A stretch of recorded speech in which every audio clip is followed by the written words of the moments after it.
Chayoratha Tava Kunja Bihari Gopi Chana Vallabha Girivardhari Gopi Chana Vallabha Girivardhari Gopi Chana Vallabha Girivardhari Gopi Chana Vallabha Girivardhari Yashodanandana Brachachana Ranjana Yashodanandana Brachachana Ranjana Yashodanandana Brachachana Ranjana Yashodanandana Brachachana Ranjana Yamuna Tiravanachari Yamuna Tiravanachari Yamuna Tiravanachari Yamuna Tiravanachari Chayoratha Matavan Kunja Bihari Chayoratha Matavan Kunja Bihari Hare Krishna Hare Krishna Krishna Krishna Hare Hare Hare Rama Hare Rama Rama Rama Hare Hare Hare Krishna Hare Krishna Krishna Krishna Hare Hare Hare Rama Hare Rama Rama Rama Hare Hare Hare Krishna Krishna Krishna Hare Hare Hare Rama Rama Rama Hare Hare Krishna Krishna Krishna Hare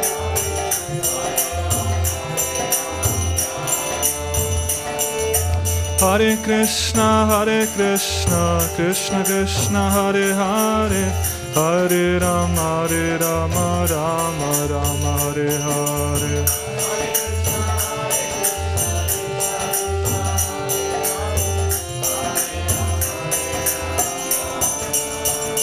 Jaya Prabhupada Jaya Prabhupada Jaya Prabhupada Srila Prabhupada Prabhupada Jaya Prabhupada Jaya Prabhupada Srila Prabhupada Srila Prabhupada Ki Jaya Jayam Vishnupad Paramahamsa Parirajkacharya Sutra Satashimat Sivaktivedanta Swami Srila Prabhupada Ki Anantakoti Vaishnavarindra Ki Grantaraj Srimad Bhagavatam Ki Premanande Glorious to the assembled devotees, all glorious to the assembled devotees, all glorious to the assembled devotees, all glorious to Sri Sri Guru and Gauranga, all glorious to Srila Prabhupada.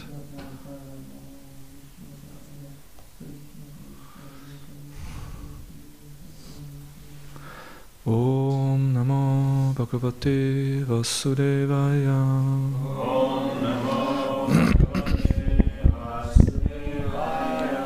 Om Namo Bhagavate Vasudevaya.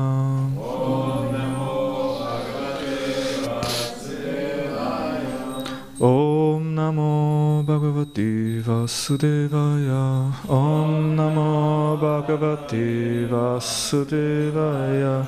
Narayanam Namaskrityam Naram Chaiva Narottamam Devim Saraswatim Vyasam Tato Jayaudiraya Nashta Prayeshu Abhadreshu Nityam Bhagavata Sevaya Bhagavati Uttama Shloke Bhaktir Bhavati Naishtikir. So we're reading from Srimad Bhagavatam, Canto 4, Chapter 24, Text 12.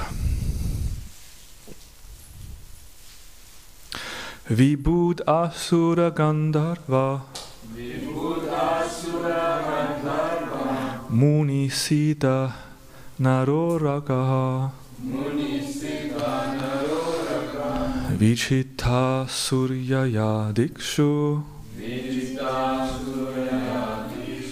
Kvanayantyaiva Nupurai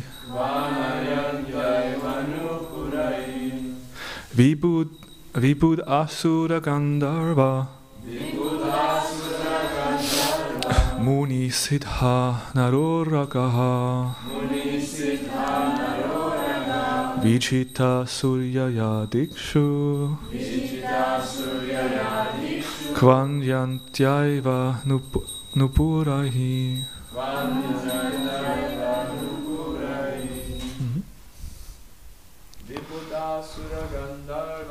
Vibhudasura Gandharva Muni Siddha Naroragaha Vichita Suryaya Dikshu Kvananyataiva Nupurai. Vibhudasura Gandharva Muni Siddha Naroragaha Vichita Suryaya Dikshu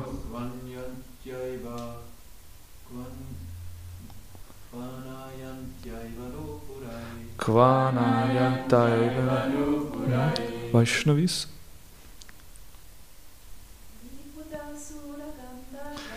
Vibhudasura Gandharva Muni Siddha Naroragaha Vichita Suryaya Dikshu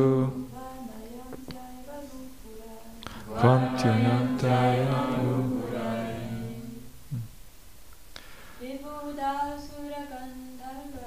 Vibhudasura Gandharva Muni Siddha Naroragaha Vichita Suryaya Dikshu Kvanayantaiva Vibhuda, learned, Asura, the demons, Gandharva, the denizens of Gandharva Loka, Muni, great sages, Siddha, the denizens of Siddha Loka, Nara, the inhabitants of the earthly planets, Uragaha, denizens of Naga Loka, Vichitaha, captivated, Suryaya, by the new bride, and Dikshu, in all directions, Kvanya Yantaya,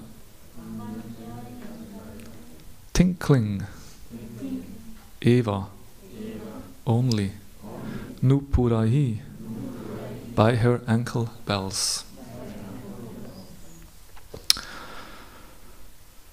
Translation and purport by His Divine Grace A.C. Bhaktivedanta Swami Srila Prabhupada, 4:24:12. While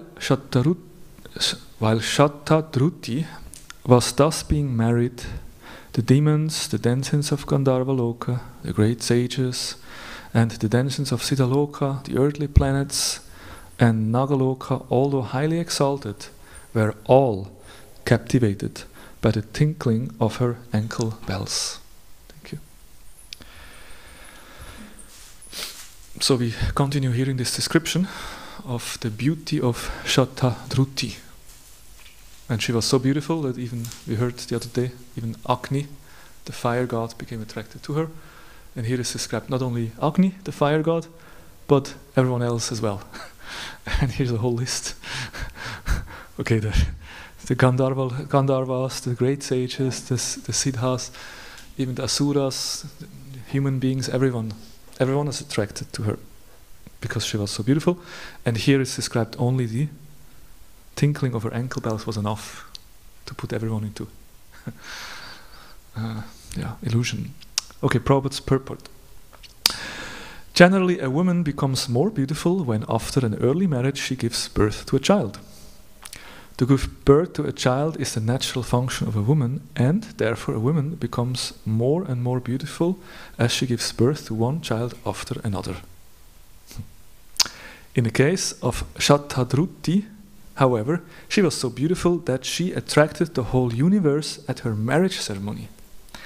Indeed, she attracted all the learned and exalted demigods simply by the tinkling of her ankle bells. This indicates that all the demigods wanted to see her beauty completely, but they were not able to see it because she was fully dressed and covered with ornaments. Since they could only see the feet of Shatadruti, they became attracted to her ankle bells, which tinkled as she walked. In other words, the demigods became captivated by her simply by hearing the tinkling of her ankle bells. They did not have to see her complete beauty.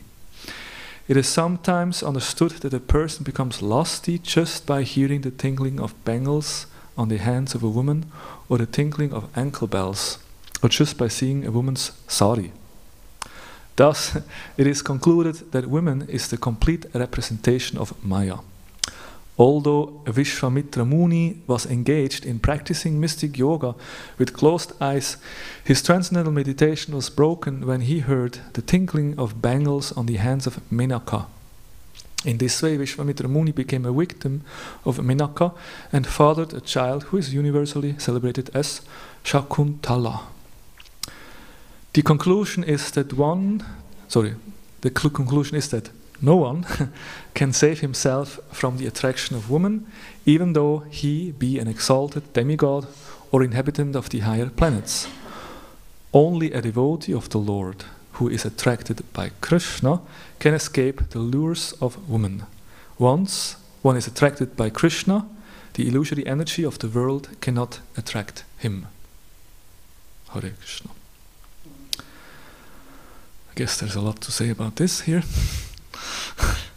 Om Ajnana Timirandasya Ginanchana Shalakaya Chakshurun Militam Yena Tasmai Shri Gurave Namaha Shri Chaitanya Namo Bistam Stapitam Yena Bhutale Swayam Rupa Gadamayam Dadati Swapadantikam Vanchakalpatarubhyascha Kripa Sindhubhya Evacha Paritanam Pavanebhyo Vaishnavebhyo Namo Namaha Jaya Sri Krishna Chaitanya Prabhu Nityananda Shri Advaita Gadadhar Shrivasadi Gaura Bhakta Vrinda Hare Krishna Krishna Krishna Hare Hare Hare Rama Rama Rama Hare Hare. Again, a text 4:24-12. While Shatadruti was thus being married, the demons, the denizens of Gandharvaloka, the great sages, and the denizens of Siddhaloka, the earthly planets, and Nagaloka, although highly exalted, were all captivated by the tinkling of her ankle bells. Okay, so we'll try to talk a little bit about, the general topic here, which is sex attraction, and how the attraction to sex life basically bounds everyone in the material world, and also how to give it up, and also that role of men and women, because here women is kind of described as the form of Maya, but of course we can ask you, what about the women? Isn't the man also Maya for women? So that we will touch on that, and then we try to speak about how, as Prabhupada says at the end, how bhakti is the solution to the problem. It's bhakti, and nothing else than bhakti. Okay, let's start with the first point. As Prabhupada says also in the purport, the conclusion is that no one can save himself from the attraction of women. No one can be free from that attraction. And when we go to the Bhagavatam, we could, I guess, spend hours just going through the examples in the Bhagavatam. There's so many examples in the Bhagavatam of great rishis, yogis, sages, trying to fix their mind on the Lord and make spiritual advancement, but then somehow they still feel attracted to the pleasure in this world. And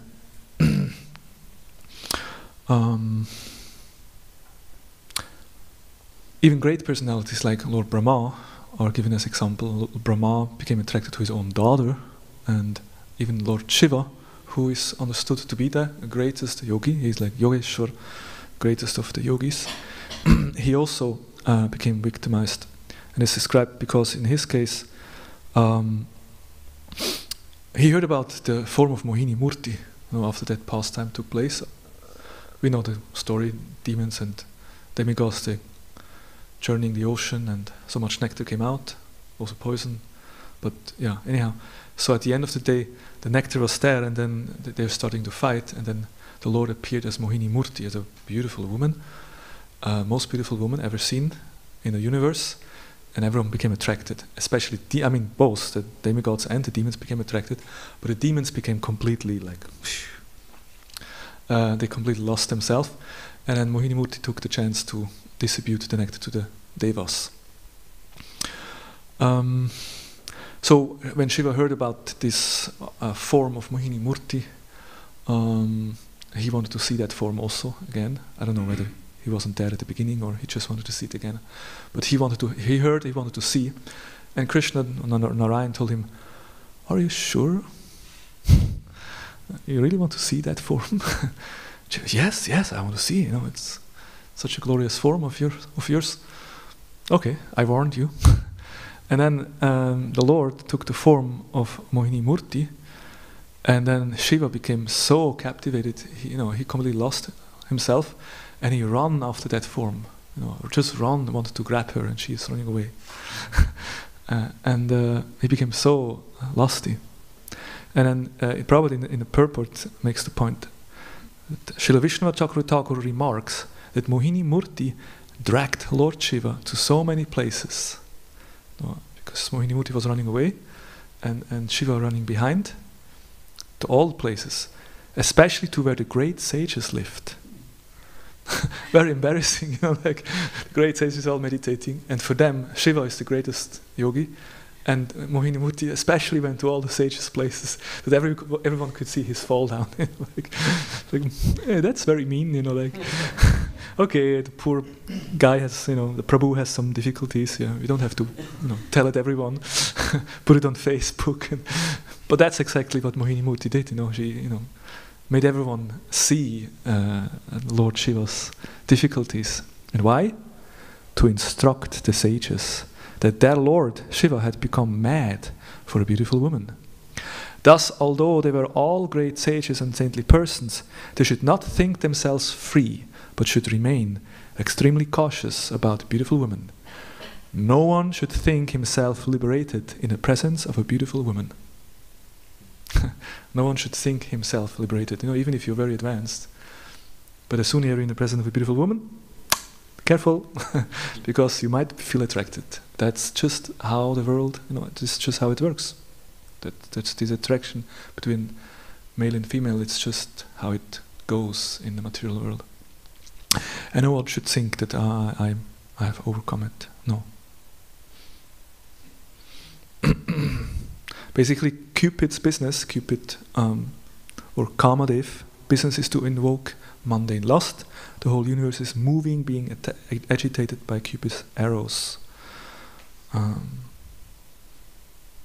Yeah, there are many descriptions in the Bhagavatam about this topic.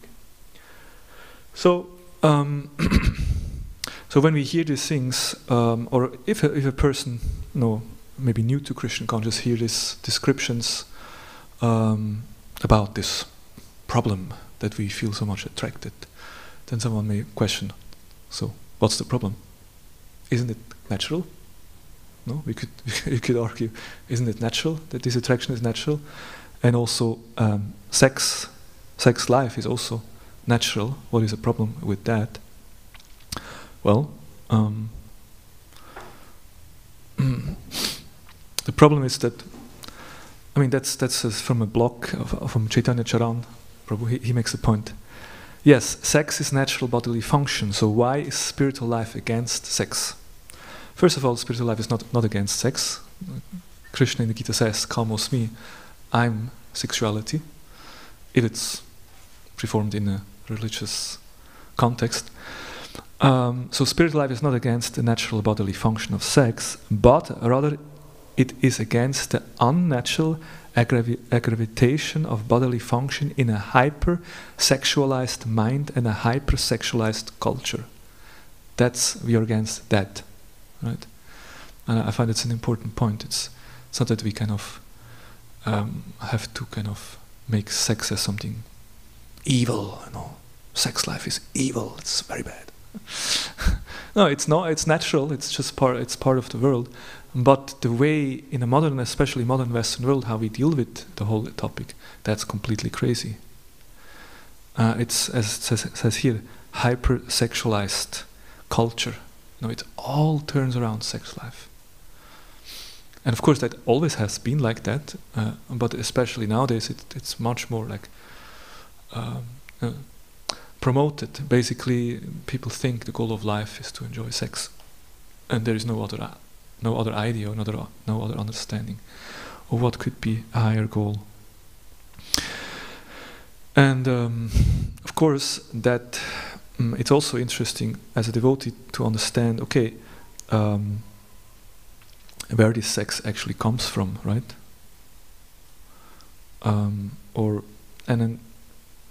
Prabhupada in his purport to Bhagavatam, Bhagavad Gita, Kama Esha, Krodha Esha, Rajaguna, Samutbhava, and where Krishna declares that lust is actually the enemy of the soul. Prabhupada explains that actually when living entity, soul, has pure love for Krishna, but when that living entity comes in touch with matter, then that pure love turns into lust.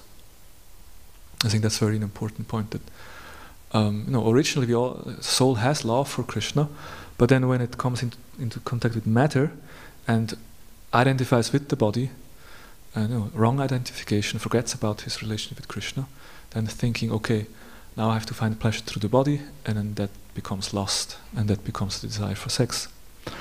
And because it's very natural for the soul to be blissful and in love with God, so that perverted form of sex is also so strong. That's why it's so strong. And also, of course, we understand Srila Vishnu Thakur also explains, and Prabhupada refers to that in his purport 1.1.1 of the Bhagavatam, Janmadi Yasya Yato, that everything actually has its origin in the Lord. And there it says, Srila Vishnu Thakur specifically deals with the origin and the pure sex psychology. What is the sex psychology? It's called the Adi Rasa. Devoid of all mundane inebriety, the whole material creation is moving under the principle of sex life. In modern civilization, sex life is the focal point of all activities. Wherever one turns his face, he sees sex life predominant. Prabhupada says, wherever you turn your face, you see sex life everywhere. Fortunately in the temple not so much, right? It's kind of a sober environment, Ladies are nicely dressed in saris, and also, we see Krishna on the altar. It's kind of, it's a spiritual atmosphere, and we understand we are Dasa, Dasi, we're here together to serve Krishna. But as soon as you leave the temple, once you're on the street, and this poster, that advertisement, and it's like, wherever you turn your face. Of course, it can also be in the temple because it depends on your mind. No, it depends on what you're thinking. That's the problem. Sex life is not unreal, Prabhupada says. Its reality is experienced in the spiritual world. The material sex life is but a perverted reflection of the original fact. And we understand that from the Gita, that the material world is like a reflection of a banyan tree standing like upside down. The roots are up and the branches and leaves are downwards. And Prabhupada explains we can see that in the material world also when we see a tree standing on a lake, we see the reflection in the water. So similarly, material world is a reflection of the spiritual world, and that which is top in the material world, in the spiritual world, becomes the lowest in the material world. What is the highest in the spiritual world?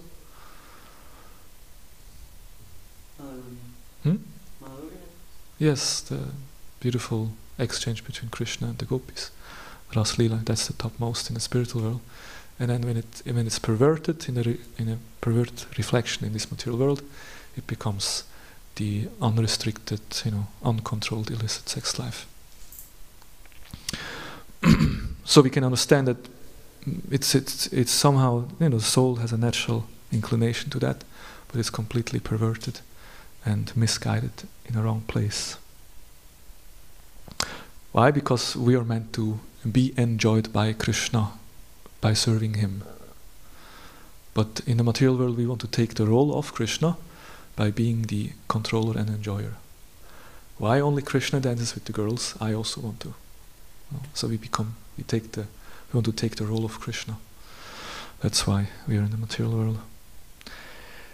And of course then the Bhagavatam is also full with description of the illusion of sex life. But first of all, it's interesting to understand that it's specifically that desire to enjoy sex in this material world which bounds us in the material world. Prabhupada explains in the purport of the 3rd chapter Gita, in the material world the center of all activities is sex, and thus the material world is called Maitunya Agara, or the shackles of sex life. In the ordinary prison house, criminals are kept within bars. Similarly, the criminals who are disobedient to the laws of the Lord are shackled by sex life. And it's interesting, there is, in this world we have prison houses, and there is a high security system that nobody can flee. There is bars, and previously there were shackles, maybe around the foot with some iron ball. You can't run away. But now and then someone is escaping from the prison. No? Some years ago in Switzerland there was a case where a man attracted a lady guard, and he developed a relationship with the guard, the lady guard, and then she helped him to escape. They escaped prison in that way. Try to do that with Durga. It's not gonna work. Durga, the material world is also called Durga. It's kind of a prison house, and Durga, the material nature or energy, or Durga Devi, she is the in charge of the prison house. And Maya Devi, she makes sure that nobody leaves the prison, and no one ever has left this prison house because it's so strong. And an amazing thing in that prison house in the material world is that people do not even know that they are in prison. And that which bounds them is that what they are hankering for most. And in this way we are all bound in the material world by that sex desire. So that we think is the greatest is actually that which bounds us the most in the material world. And that's called illusion. That's the greatness of, Krishna says, Daivi Ishagunamai, that this is my Daivi, it's my divine energy, and it's Duratya, it's very difficult to overcome.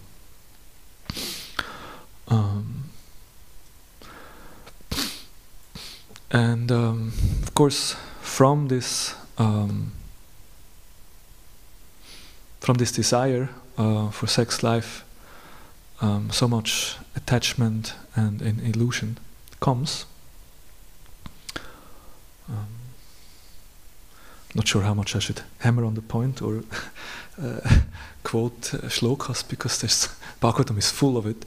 It's interesting, I had an interview with Radhika Raman Prabhu the other day, our ISKCON Vaishnava scholar, and I asked him about the concept of Shastra Chakshu.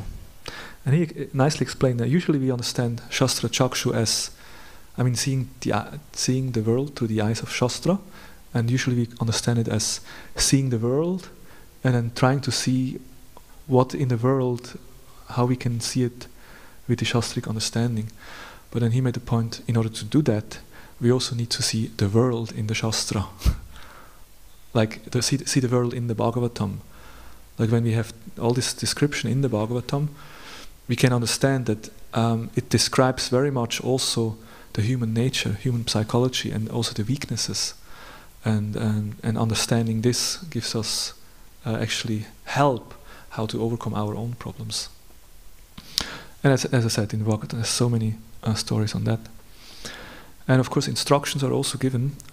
This is a famous one by Rishabdev to his 100 sons. Pumsastriyamai tuni bhavam etam tayor mitur hridaya grantimahu ato kriyakshetra shutaptas vitayar janasimoho yamahamamiti. The attraction between male and female is the basic principle of material existence. On the basis of this misconception, which ties together the hearts of the male and the female, one becomes attracted to his body, home, property, children, relatives, and wealth. In this way, one increases life's illusion and thinks in terms of I and mine. Aham, maham, mameti. So the hridaya grantim, that knot in the heart, becomes stronger through the union between men and women, and then one starts to think, she's mine, she's my woman, and I'm meant to enjoy her. And the woman thinks, he's my husband and he's protecting me. These are our children's, this is our home. And then that kind of very, very much creates this strong identification with the body, with this material world. And usually one forgets about the higher goals in life.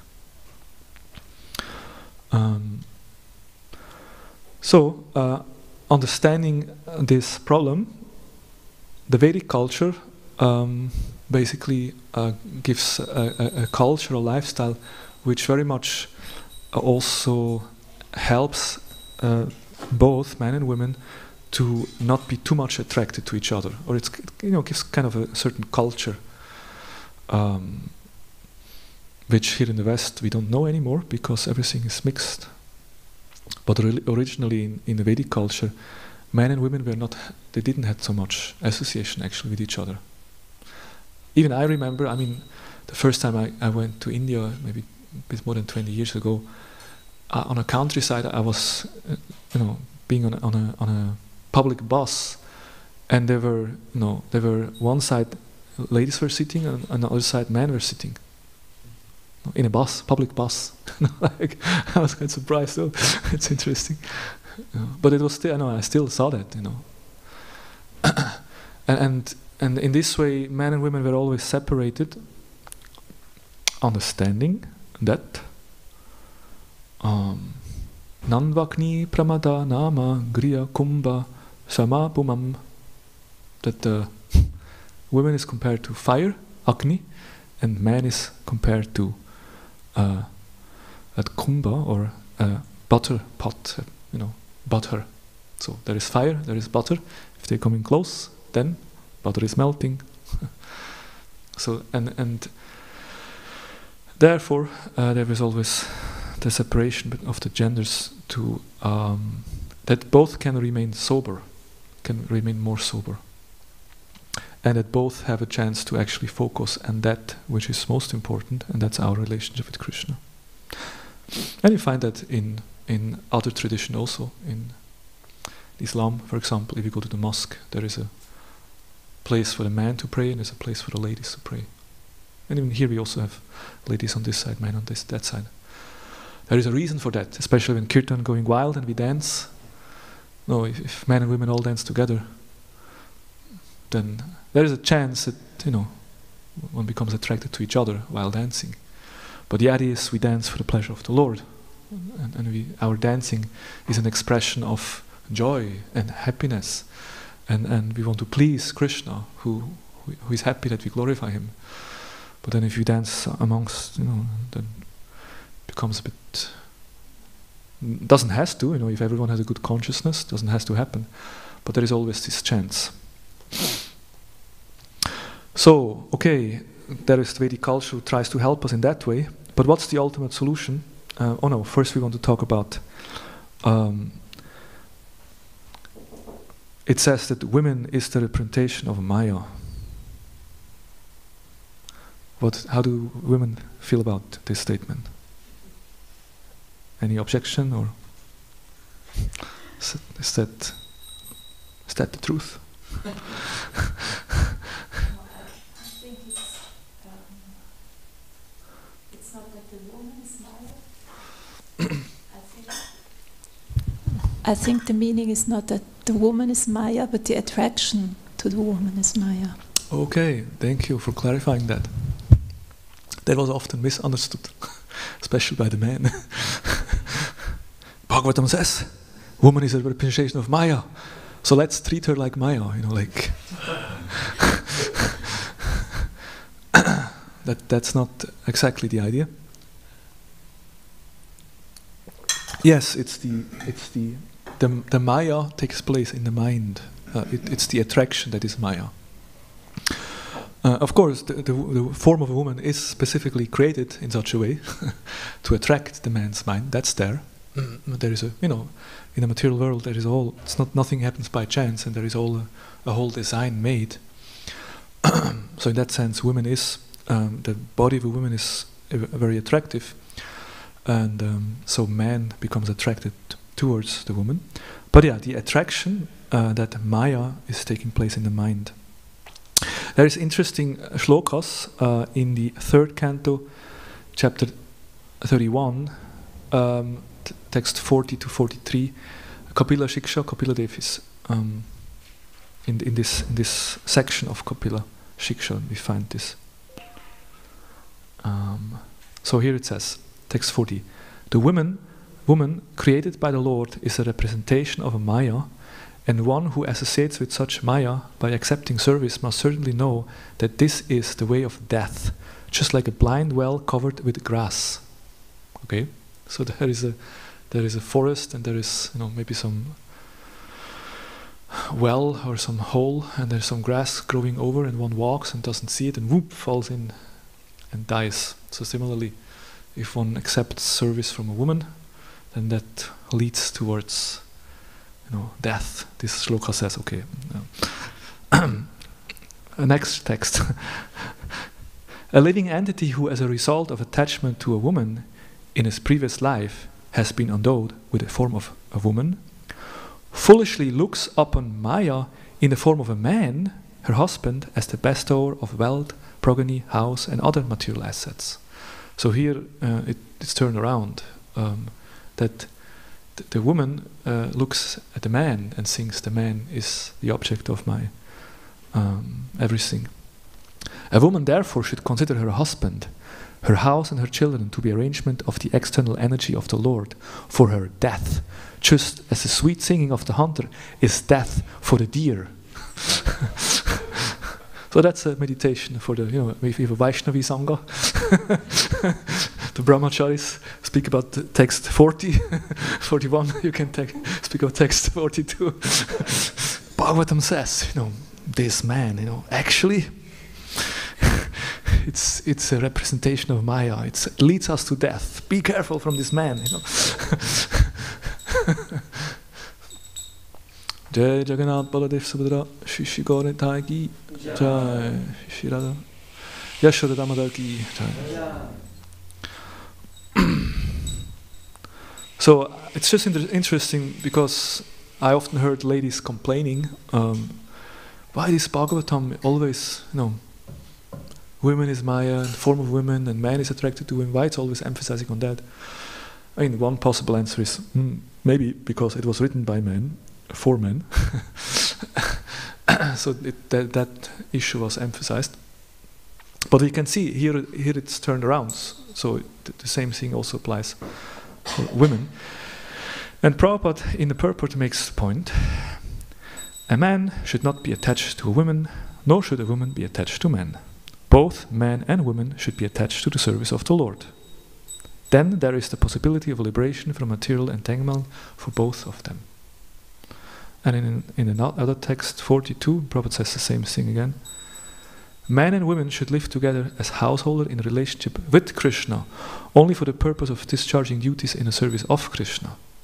Engaging children, engaging the wife, and engage the husband, all in Krishna conscious duties, and then all these bodily or the material attachments will disappear. Since the via medium is Krishna, the consciousness is pure, and there is no possibility of degradation at any time. So Prabhupada gives here the solution. Neither man should be too much attracted to women, nor women should be too much attracted to men. Both should be attracted to Krishna. And of course there will be attraction between men and women. That's just how it is. But it should not be overly attracted, and one should try to help each other to become more attracted to Krishna. And the more Krishna becomes in the center, and the more one becomes more attracted to Krishna than to the husband, more attracted to Krishna than to the wife, then one is in a safe place. And together one practices Krishna consciousness. So it's only bhakti that finally can help us. Because of course there's many other processes, yogis and different spiritualists who try to become free from that sex attraction, and they take penances and austerities. But as the Bhagavatam describes, many of these great yogis, they fall down. In many places it's described just by hearing the tinkling of the ankle bells, as described in the shloka that we read today. Just by hearing that, they kind of, it's difficult to imagine, but somehow, you know, they are reminded maybe of the form of a woman they have seen before. You know, maybe they saw some Bharatnatyam dance, and then they hear the bells, and then they are reminded of that form, of that dance, and then the desire comes up again. So many cases. But then on the other hand, Prabhupada always gives the example. We have Haridas Thakur, who was tested by a prostitute and by Maya it was tested twice, no? By the prostitute and by Maya personified. And Maya personified actually became Haridas' disciple, because he was so fixed in his vows of chanting. So that's why he is given as an example of someone who just has a higher taste, is completely absorbed in Krishna, and therefore is not being disturbed. And Prabhupada also in a purport to this story says, if we stick to the principle of chanting the Hare Krishna mantra offensively, then by the grace of Lord Haridas, Srila Haridas Thakur, we may be saved from the allurement of women. However, if we are not very strict in chanting the Hare Krishna mantra, we may at any time fall victim to women. So here is also a key. It's chanting, being deeply absorbed in chanting, being deeply absorbed in our spiritual practice, in our connection with Krishna. And then we will be able to stay on a spiritual platform and fixed. And when we say that bhakti is the only means to overcome lust, which is confirmed in Shastra. Let me just read this text also. This is from Rupa Goswami's Padyavali. Not by wearing saffron clothes. Not just by wearing saffron clothes, okay. Not by restricting food and other sense activities. Not by living in a forest. Not by discussing philosophy. Not by observing vow of silence. But only by even the slightest beginning of devotional service to the Lord is Kamadev, lust stopped. Even if there is a little devotion, no, Kamadev can be stopped immediately, because bhakti is so powerful.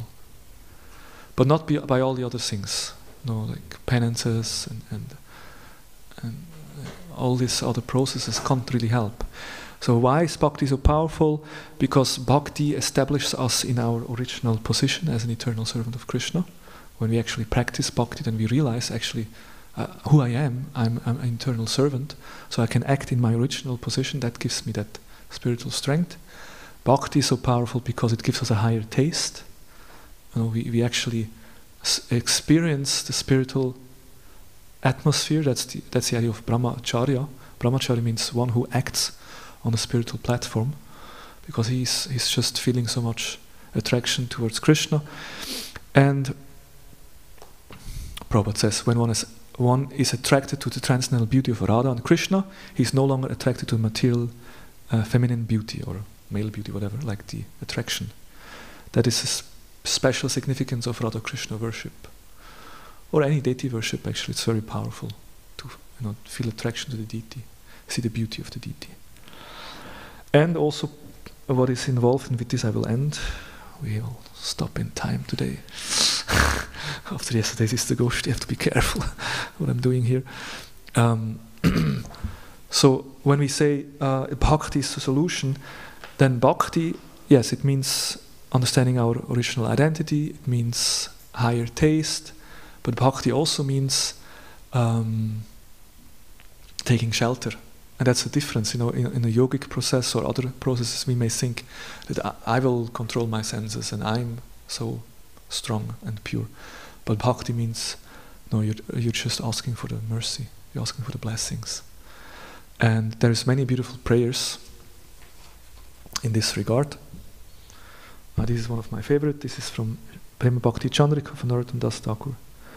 Tumita dayara sindhu adama chanara bandhu more prabhu kora abadana parinu asata pole kamati min gile gile onata kora paritrana.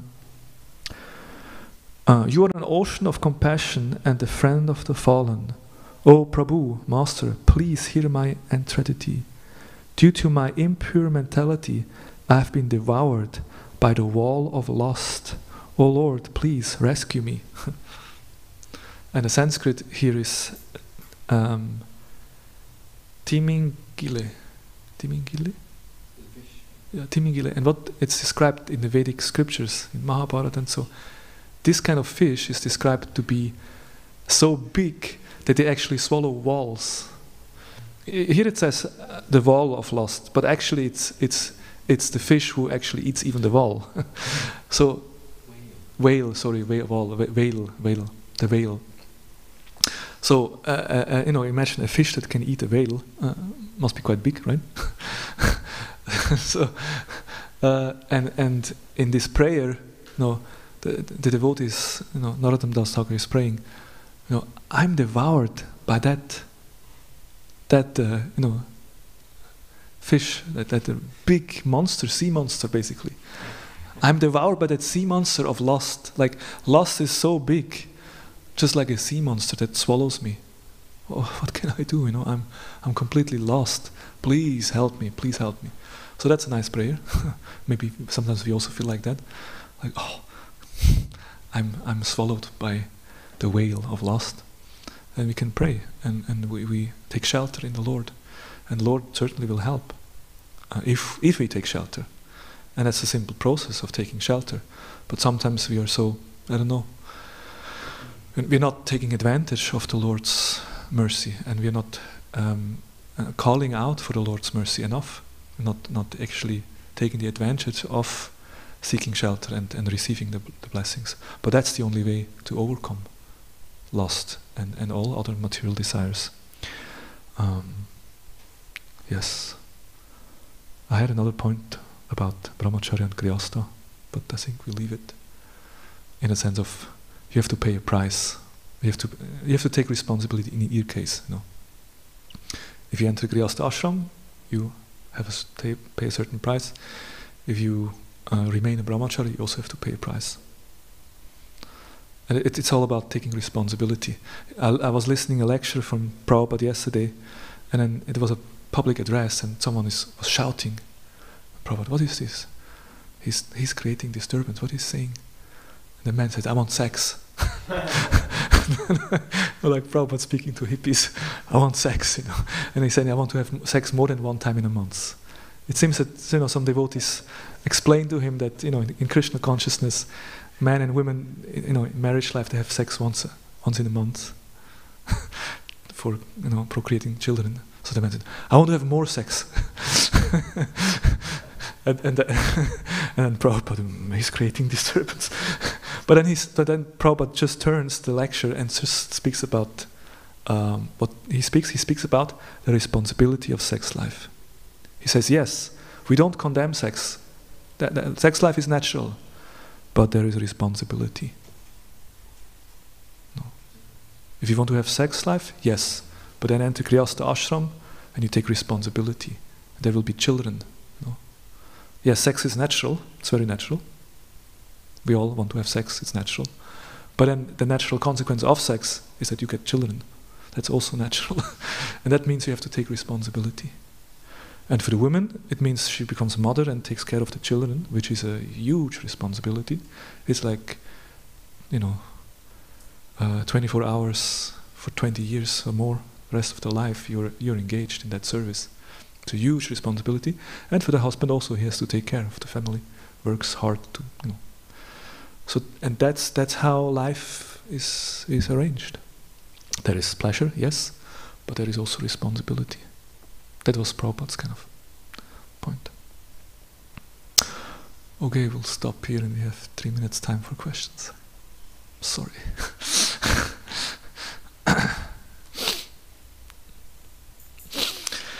Yes, ladies first. No, it's okay. I hope I didn't say anything wrong. I just had a comment. Because this morning I was listening to a lecture of Srila Prabhupada where he mentioned how legitimate or illicit sex, both are troublesome. And actually as devotees we have to realize that in a way also, that is a problem, because sometimes we might think or legitimize that okay, we are being Krishna conscious, but if we really go to the root of it, Prabhupada says very emphatically that it is troublesome. And then this morning on the altar I was listening to a class by His Holiness Bhakti Chara Swami Maharaj, and he was making this point because he was reading from Srimad Bhagavatam where this came up, how a person when he's attracted by a woman and the suffering he goes through, and then Maharaj said, I wonder how my female disciples feel about this. And then he started saying that, the thing is, yes, it is written there, we have to accept it, it is written there. But you know what changed? That when Lord Chaitanya Mahaprabhu came, he transformed everything. So all of these Vedic scriptures, they mentioned this about the women causing fall down, etc. And this was written before Sri Chaitanya Mahaprabhu came or incarnated. And when Lord Chaitanya Mahaprabhu came, he gave us the most potent form of the holy name. And therefore we see also in Prabhupada's movement, yes, men and women are serving together and they are side by side. But then the whole central figure is Krishna. And this is the power of Krishna consciousness. This is the power if we, as you said, we chant the holy name sincerely. It was, I think 2 days ago, I came across this one pastime of Srila Prabhupada. It was in Calcutta. And Prabhupada was walking with a bunch of his disciples. And I think the day before in the morning, Prabhupada gave a lecture where he mentioned this point of how women are Maya. And one of his disciples, he was just saying, yeah, women are Maya. He just made this remark just to see how Prabhupada reacts to this, because actually Prabhupada said it. So when they were walking, and then Prabhupada was very grave, he didn't say anything. He stopped for some time when this was said, and then he kept walking and he was very grave. And when they reached the Albert Road temple, and of course it was just the brahmacharis and the prabhus walking with Prabhupada, and when they reached the Albert Road temple, and as soon as they entered the temple, it was Mother Yamuna, Mother Malati and a few other, Jahnavi maybe, I'm not sure. And as soon as they saw Prabhupada, they paid obeisances and chanted Jai Srila Prabhupada. And they stayed back actually to cook, clean, take care of the deities, take care of the temple, and actually do devotional service. And Prabhupada said, if you associate with these women, you will become liberated. Nice. So it was a very powerful experience of how devotional service is so powerful. And sometimes we might get caught up in the form of something, but it's really important to go to the substance of the matter. Thank you. Thank you. That's a beautiful analogy and story of Prabhupada. Thank you, Dervish, and thank you, Krishna Premarupa. So my question, you mentioned before that in the grihasa, context, in the marriage life, the man and the woman, they should help each other, spiritually, and put Krishna in the center and build their married life around it. And you mentioned chanting the holy name as a way to put Krishna in the middle. And I was thinking that in the marriage life, you have really direct contact with the partner, and you spend a lot of time with him or her. And you cannot chant you chant the 16 round or 20 or how many you want, but then you have a lot of other time, spare time, to spend with the partner. So I was thinking, how can we really fix the mind on Krishna, even though we are in direct contact or very close to the beloved, to the partner? Is there any other ways apart from the chanting the holy name? So. I think what Devashri Radhika already said is kind of a key. It is a question of changing consciousness. Of course, chanting helps to do that. Chanting purifies the heart and makes us Krishna conscious. And that's Bhaktivinoda Thakur describes this also in his Sharanagati songs, how one should see one's husband or one's spouse, one wife, as a servant of Krishna. So that's kind of there is a story also with, I think Gaura Das Babaji, was it? Who told someone to pay obeisance to his wife every morning.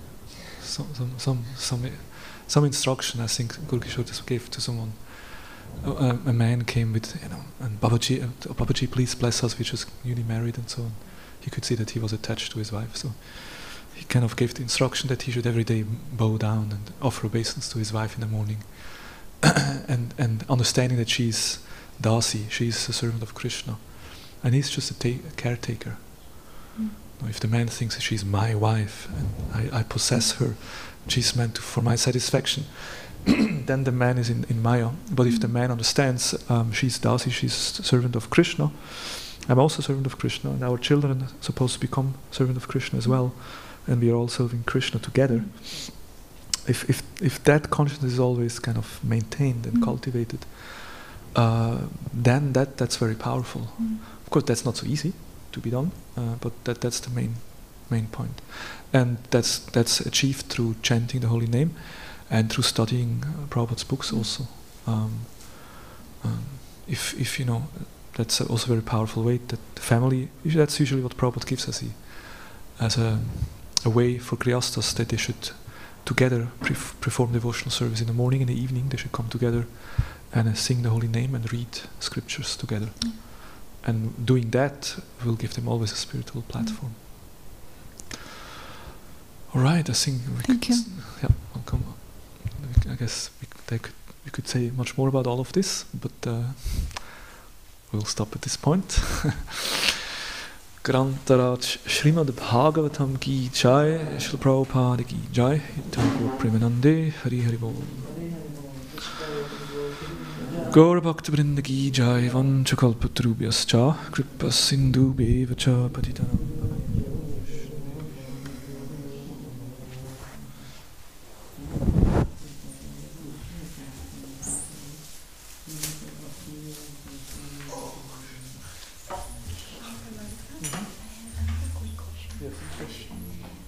So in the Vedic culture, if there is no person to have kids, so is it advised, recommended that the marriage does not happen? So how would they regard?